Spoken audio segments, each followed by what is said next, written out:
Assalamualaikum warahmatullahi wabarakatuh. Alhamdulillah, wassalatu wassalamu ala rasulillah wa ala alihi wa sahbihi wa mawala, amma ba'du. Hadirin netizen yang dimuliakan Allah subhanahu wa ta'ala, puji tasyakur kita panjatkan kehadirat Allah subhanahu wa ta'ala yang telah memberikan kepada kita nikmat yang luar biasa besar, yaitu nikmat iman dan Islam masih ada dalam dada kita, alhamdulillah. Kemudian nikmat sehat walafiat sehingga kita masih bisa beraktivitas seperti biasanya, alhamdulillah. Bagi yang terganggu kesehatannya, diberikan cobaan sakit oleh Allah subhanahu wa ta'ala, mudah-mudahan segera diangkat penyakitnya, dikembalikan pada kesehatan semula oleh Allah subhanahu wa ta'ala. Amin, amin ya Allah ya Rabbal alamin. Pada kesempatan kali ini kita akan berbicara tentang Wali Songo, berbicara tentang dakwah Wali Songo, berbicara tentang dakwah Islam Nusantara, berbicara tentang dakwah Master of the Master, guru daripada guru Wali Songo, yaitu Kangjeng Nabi Muhammad sallallahu alaihi wasallam. Jadi pada kesempatan kali ini kita akan berbicara mindset. Kita akan berbicara tentang paradigma. Seperti itulah istilah-istilahnya. Jadi di dalam berdakwah ini mindset, paradigma apa yang akan diambil akan sangat berpengaruh kepada pelaksanaan dakwah itu sendiri. Mana yang kita ambil, mana perwatakan yang akan kita ambil, itu akan menentukan dakwah kita selanjutnya dan hukum-hukum yang kita terapkan pada dakwah kita itu. Ketika mindset kita dipasang, mindset itu pola pikir atau jalan pemikiran atau paradigmanya kita pasang menurut kepada Kangjeng Nabi dari segi lainnya, dari segi kelemah lembutannya, dari segi kefleksibelannya, flexibility atau fleksibilitas, dari segi toleransinya, dari segi adabnya, akhlaknya, budayanya, dan lain sebagainya yang berawal atau berasal dari Kangjeng Nabi, maka seluruh mindset itu akan kita kunci dan kita bawa kemana-mana untuk dakwah ini. Itu yang harus kita mengerti lebih dahulu. Maka dakwah Islam Nusantara, dakwah para wali ini menjadi standar dakwah di Nusantara dan kemudian Negara Kesatuan Republik Indonesia. Kenapa? Karena formula ini sudah dikunci oleh Wali Songo dan dijadikan standar dakwah Indonesia. Apakah ini riskan? Tidak. Ini sudah terbukti ratusan tahun, bahkan mengambil daripada Kangjeng Nabi Muhammad sallallahu alaihi wasallam. Sudah sering dibacakan ayatnya, fabima rahmatim minallahi linta lahum walau kunta fadhan ghalidhal qalbi la faddu min hawlik. Kalau kamu keras hati, kalau kamu keras bicaranya, tidak lembut hatinya, tidak fleksibel, tidak mengerti kepada orang, maunya menang sendiri, maunya keras-kerasan, maunya tegas-tegasan. Padahal sifat-sifat itu diberikan oleh Allah kepada kamu, wahai Muhammad. Sifat apa? Sifat lembut hatinya, fleksibel, mengerti kepada orang. Lintalahum, itu karunia dari Allah. Gunakan, manfaatkan untuk komunikasimu dengan jamaah, untuk dakwahmu, untuk kelancaran dakwahmu dengan penduduk. Walau kunta faddan ghalidhal qalbi lan faddu min haulik. Kalau engkau keras, engkau egois, engkau menang-menangan, engkau tegas-tegasan, engkau kaku, lam faddu min haulik, maka tentu saja mereka bakal melipir. Apa melipir itu? Pergi pelan-pelan. Itu yang paling rendah. Kenapa kamu nggak mau ikut ngaji lagi? Enggak lah, malas. Itu udah tanda-tanda melipir. Apa gara-garanya? Gara-garanya dia kesindir sama ustadznya. Kenapa? Karena ustadznya terlalu keras. Ini haram, ini nggak boleh, itu nggak boleh, ini tercela, itu tercela. Dia tidak memahami. Masih mending yang melipir. Coba kalau langsung kabur, langsung frontal, langsung tidak suka, bahkan yang lebih berbahaya lagi melakukan perlawanan, menentang. Itu kan tidak produktif atau kontraproduktif terhadap dakwah, malah negatif bagi dakwah. Hadirin yang dimuliakan Allah Subhanahu wa taala, maka cara-cara dakwah yang berakhlak mulia, yang layin, yang lembut, yang mengerti, yang bijaksana, itulah cara dakwah Nusantara, para wali di Indonesia. Apakah kemudian para wali itu menggadaikan Islam demi kelembutannya itu, demi toleransinya, demi mengerti budaya, demi mengerti masyarakat? Tidak. Prinsip tetap prinsip. Agama tetap agama, tauhid tetap tauhid. Itu tidak tergoyahkan, tetapi dalam pelaksanaannya pelan-pelan. Pelan-pelan, Mas. Pelan-pelan. Ada pemanasan dulu, ada foreplay dulu, pelan-pelan. Baru setelah merasa suka, merasa enak, baru masuki. Begitu caranya. Bener nggak ibu-ibu? Coba kalau langsung, enak nggak? Apalagi langsung blas nggak ada pemanasan, mana enak. Begitu juga dalam kita berkomunikasi dengan masyarakat dalam dakwah. Harus ada prakondisi, pelan-pelan penyesuaian. Atau dalam ilmu tadi itu, ilmu seksologi misalnya, harus ada pemanasan dulu, harus ada kenyamanan dulu, harus ada situasi dulu yang mendukung. Itulah paradigma Islam Wali Songo, Islam Nusantara yang harus kita pegang sampai kapanpun, yang harus ustadz-ustadz, kiai-kiai, pendakwah-pendakwah pegang dimanapun di Indonesia ini. Itulah kenapa Islam Nusantara penting dipopulerkan, karena cara dakwah ini yang maslahat, yang baik hasilnya, yang tidak memanaskan situasi. Hadirin yang dimuliakan Allah Subhanahu wa taala, pada kesempatan ini kita ambil satu contoh saja bagaimana dakwah di luar Islam Nusantara, di luar konsep Wali Songo ini menjadi masalah. Salah satunya yaitu ketika mindset bukan Islam Nusantara bertabrakan dengan mindset Islam Nusantara, Islam Wali Songo. Apa contohnya? Yang lagi rame kali ini adalah ketika Heri Pras, yang entah itu Islam jenis apa, yang jelas dia tidak bermindset Islam Nusantara, Islam Wali Songo. Mungkin mindset gado-gado, Wahabi, Salafi, Yamani.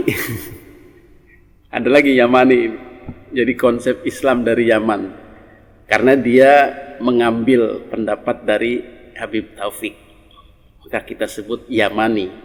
Dan konsep-konsep lainnya yang tidak bermindset Islam Nusantara. Jadi apa cirinya? Ya cirinya tegas, saklek, halal haram jelas. Tidak boleh dicampur aduk, tidak boleh modifikasi tidak boleh, pokoknya harus pisah. Jadi tidak ada konsep pendekatan dakwah atau pemanasan itu, pokoknya langsung jelek. Ini contoh saja ya, contoh sikap berdakwah. Ketika Harry Press mereaksi adanya orang nyanyi di majelis taklimnya Gus Ikdam, yang hadir 4, baca maulid speakernya 4, orang 2 kilo denger. Nggak usah begitu. Betul. Ada khilaf antara ulama, suara perempuan itu adalah aurat, haram didengerin dan haram untuk mengangkat untuk didengarkan atau tidak. Ada menyatakan ada fitnah, nggak ada fitnah tetap aurat. Ya. Kenapa? Suara perempuan itu bisa membangkitkan syahwat laki-laki. Betul. Karena itu jangan dienak-enak, no Bu. Oh ya, jadi perempuan mending tidak usah mengeraskan suaranya, apalagi pakai mikrofon, ngomong dengan cara mendayu-dayukan, dilirih-lirihkan begitu. Seharusnya sebagai seorang ulama memberikan nasihat, ya, nasihat seperti ini. Agar apa? Agar kita bisa paham mana yang hak dengan yang batil. Karena suara wanita bisa menjadi fitnah. Allah dan Rasulnya melarang. Begitu teman-teman.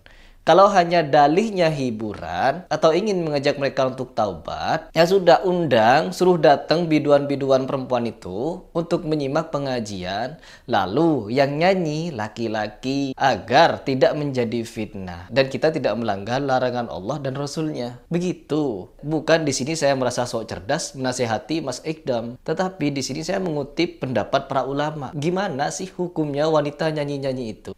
Lanjut dulu. Paham ya? Paham. Karena itu jangan dienak-enak, no Bu. Sholatumu sakit gitu, jangan. Sholawat yang akhirnya apalagi sama joget. Aduh, Di atas panggung lagi. Waduh. Sholawatan hadrowan, nggak boleh. Nah, jelas ya teman-teman.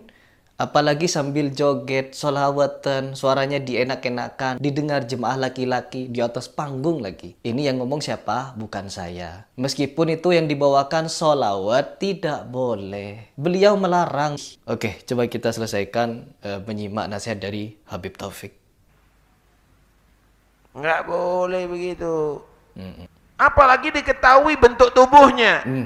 Wah, tambah keliru, suaranya aja disuruh meredam, ya. Apalagi ditampilkan tubuhnya. Was, hati-hati ustazah. Tuh, yang diperingatkan di sini adalah orang-orang mubalik yang dengan sengaja menampilkan bentuk fisik perempuan, lenggak-lenggok depan jemaah, serta nyanyi. Jangankan lenggak-lenggoknya, suaranya saja disuruh diredam, teman-teman. Ya. Inti jadi protokol di acara maulid, kamu jadi daiyah di muka laki-laki. Enggak bener. Enggak bener. Jangan dari daiyah dengan perempuan. Siti Fatimah, Siti Aisyah, Siti Khadijah. Enggak khutbah di muka laki. Betul.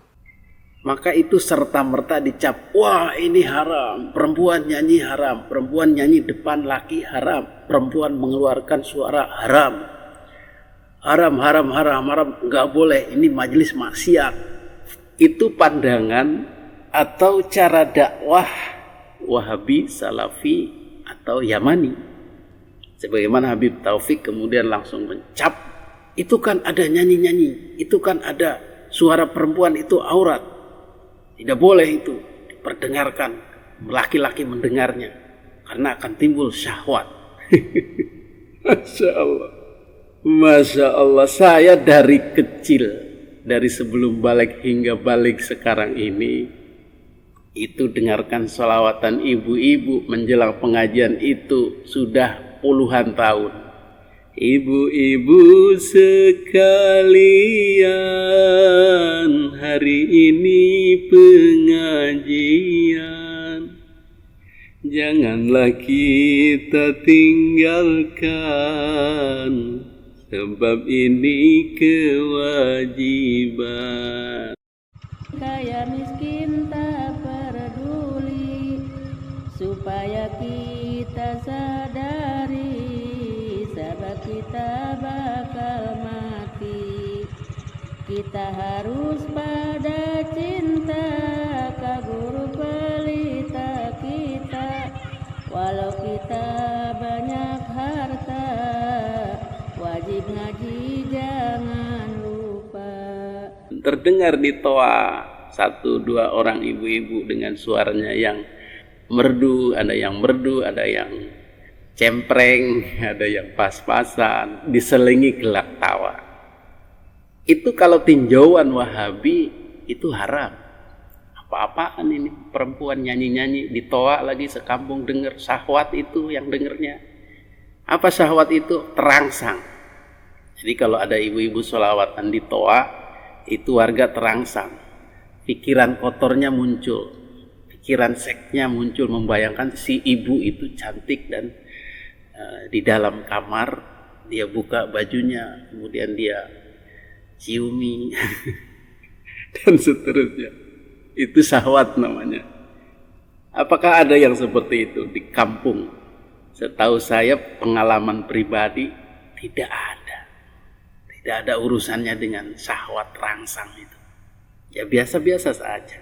Ibu-ibu sholawatan di musola toa, tidak ada masalah. Nah, mindset inilah yang kemudian membedakan. Kenapa ulama-ulama membolehkan ibu-ibu sholawatan di toa, ibu-ibu rebanaan, ibu-ibu di panggung, ada jamaah laki-lakinya. Ini mindset dakwah. Biarkan mereka seperti itu, nanti akan ada selanjutnya dalam tahap pemasukan, akan ada pemahaman Islam yang lebih dalam. Yang suka nyanyi, yang suka bersenandung, ya mereka enjoy. Karena setelah memahami Islam lebih dalam ternyata dijelaskan begini. Jadi beda mindset, beda paradigma, ini akan terjadi benturan terus antara NU Nusantara dengan non-NU. Non-NU itu bagi NU biasanya disebut Wahabi. Entah apa coraknya, yang penting Wahabi. Wahabi itu artinya bukan NU, bukan pemikiran NU. Jadi pada kesempatan ini Heri Pras mengambil fatwa-fatwa ulama yang tidak berparadigma Islam Nusantara, seperti Habib Taufik, seperti Khalid Basalamah, seperti Uwas, yang kesemuanya mereka kurang memahami bagaimana pelaksanaan dakwah di Nusantara. Ini satu contoh saja, banyak contoh-contoh lain bagaimana nanti halal haram itu dalam Islam Wali Songo Islam Nusantara. Pada awal-awal pemanasan pradakwah itu banyak dibiarkan. Sebagaimana dulu Nabi ketika ada orang mau sholat minta izin dulu, boleh nggak sambil mabuk? Boleh aja. Maka sholatlah dia sambil teler. Tapi kan lambat laun dikasih pengertian oleh Nabi. Kalau sholat sambil teler begini gimana coba, bisa nggak? Seperti itulah.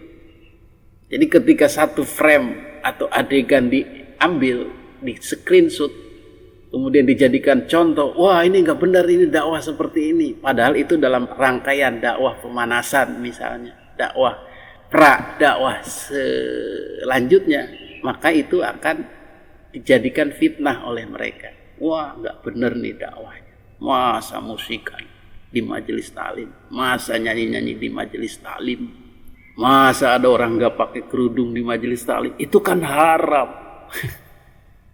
Nah, ini paradigma ini, mindset ini tidak ada dalam Islam luar NU atau Islam luar Islam Nusantara. Wahabi, Salafi, Islam transnasional, Islam Yamani, itu tidak mengenal konsep itu. Maka mereka adalah tukang stempel, tukang cap, tukang iris, atau tukang potong. Ini boleh, ini tidak boleh, ini pahit, ini harus disampaikan. Beda metode, ya. Demikian reaksi kita terhadap konsep dakwah luar NU yang dibenturkan dengan konsep dakwah NU. Ya, tidak bakal nyambung. Silahkan Anda dengan pemikiran Anda, kita atau kami dengan pemikiran kami. Yang jelas kami lebih terbukti efektif sudah ratusan tahun hingga sekarang Islam tetap jaya, Islam tetap murni, Islam tetap sesuai dengan ajaran Rasulullah Sallallahu Alaihi Wasallam lewat cara ini. Hadanallah wa iyyakum ajma'in. Wassalamualaikum warahmatullahi wabarakatuh.